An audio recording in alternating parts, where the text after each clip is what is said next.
আসন্ন Asian cup football বাছাইয়ের home ম্যাচগুলোর দেশের বাইরে খেলতে হবে বাংলাদেশকে।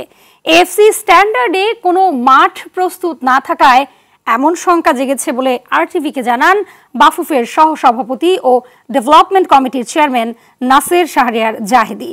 মাঠ তৈরি না হলে দেশের মাটিতে হামজাকে খেলতে দেখার আশা পূরণও সহসা হচ্ছে না দর্শকদের।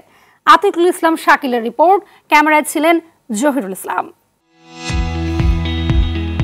হামজা চৌধুরীর অন্তর্ভুক্তির সাথে এশিয়ান কাপের মূল পর্বে ওঠার হাতছানি। দীর্ঘদিন পর দেশের ফুটবলে নতুন করে প্রাণ ফিরতে শুরু করেছে, কিন্তু যে এশিয়ান কাপ ও হামজাকে ঘিরে নতুন স্বপ্ন বুনছে দেশের ফুটবল সমর্থকেরা, সে আকাশে যেন কালো মেঘের আনাগোনা।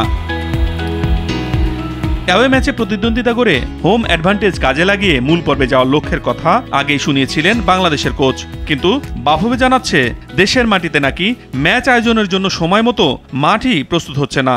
এখন তো আমাদের এফসিকে অ্যাফোর্ড মানে গ্রাউন্ড দেওয়ার মতন কোনো গ্রাউন্ড আমাদের হাতে নাই।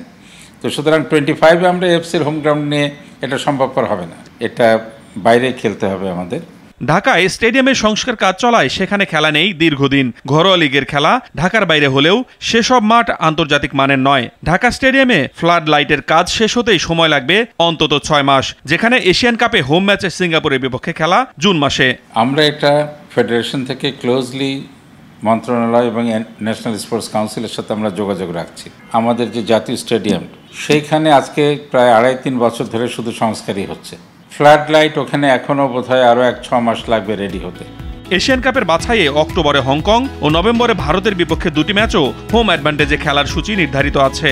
এসব ম্যাচের আগে ভেন্যু প্রস্তুত করতে না পারলে বাংলাদেশের দর্শক যেমন নিজ মাঠে আন্তর্জাতিক ম্যাচ দেখা থেকে বঞ্চিত হবে, তেমনি দেশের ফুটবল হারাতে পারে এশিয়ান কাপের মতো বড় আসরে ওঠার সুযোগও।